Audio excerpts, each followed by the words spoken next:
SummerSlam 2000 is undoubtedly one of the best events in SummerSlam history, I think.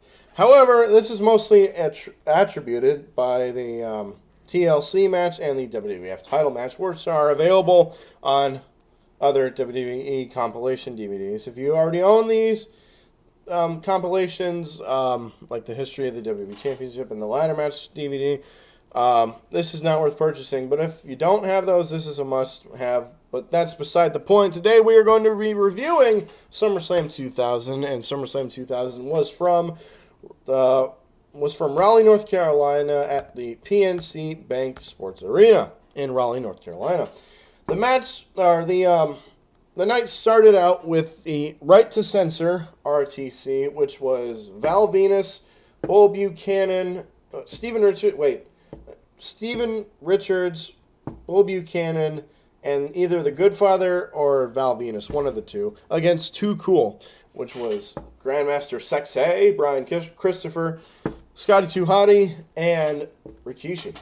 While it's always cool to see faction versus faction tag team matches, this match was less than 5 minutes. While entertaining in that time, for the time it was given, it deserved more, I think. Next match, we get a interesting match, to say the very least. Two former friends going at it. X-Pac versus the Road Dogg. Another short match with little backstory. X-Pac falls through the announce table. Falls through a table because of Road Dogg. Paying money for a raw quality match, and not even high quality raw matches that can't even make 5 minutes, makes no sense. This match was okay, to say the very least. Next up, we get Chyna and Eddie Guerrero versus Val Venus and Trish Stratus. So it was the Good Father and the Right Censor. This was a solid mixed tag team match, with the exception of an inexperienced Trish Stratus. It was okay for what it was. Yeah. Next up, we get a pointless storyline. I think this is the worst match of the night, in my opinion. Jerry the King Lawler against Taz. The story going into it, I thought, was dumb. The match itself was dumb. Highlights included Taz mocking JR and JR breaking some glass over Taz's head. Either way, Jerry Lawler wins, and this match sucked. Next up, we get Steve Blackman versus Shane McMahon for the Hardcore Championship match. This is a very entertaining match, with Steve Blackman working over Shane McMahon with his usual arsenal of kendo sticks and kung fu moves and strikes, what have you there, while Shane McMahon employs Tess and Albert to gain the upper hand. This match is mostly remembered for Shane McMahon's huge fall off the Titantron, which by itself makes this match a must-see. And Steve Blackman defeated Shane McMahon as a result. Now we get Chris Jericho versus He Who Must Not Be Named in a 2 out of 3 falls match. It's a pretty good back and forth match, which goes into the third fall. While there are no specific highlights, this match features a variety of well-executed submissions and grapples. And He Who Must Not Be Named won the match. Next up, we get a triple threat. No, it's a TLC match. It's a TLC match.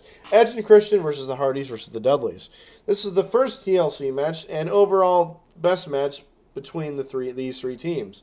It's a classic match, which would virtually be repeated 7 months later at WrestleMania 17. So it's pretty much the same thing, except, yeah, it's pretty much the same freaking match that happened at WrestleMania, except no spear from Edge to Jeff Hardy. But this being the original, it was the first time we saw many amazing spots, including going off ladders, through multiple tables, and hanging from the belts above the ring. Overall, this was an awesome match.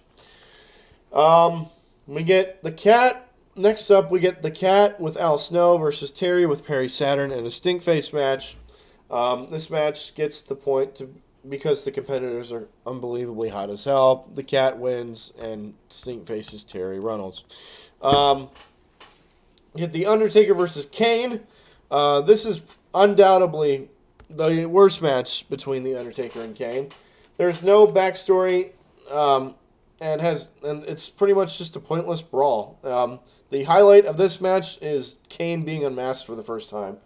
So the Undertaker, yeah, they both fight into a no contest. Which brings us to the main event, the triple threat match for the WWE Championship: Kurt Angle versus Triple H versus The Rock. And this is one of the most unique three-way matches of all time. The Angle, Triple H, and Stephanie McMahon love triangle is the focus going on here. And accordingly, the match begins with Angle and Triple H finally settling the score. This until the infamous announce table pedigree, which the table gives way through the combined weight, giving Kurt Angle a concussion. Rock and Triple H put on the show in the meantime until Angle returns late in the match for a nail-biting finish when The Rock defeats both Triple H and Kurt Angle. So that is SummerSlam 2000. Out of 10, I'm going to rate SummerSlam 2000 a 7.5. Best match of the night, hands down, is the TLC match. Worst match of the night is probably Jerry the King Lawler versus Taz. That's SummerSlam 2000. Coming up next, SummerSlam 2001.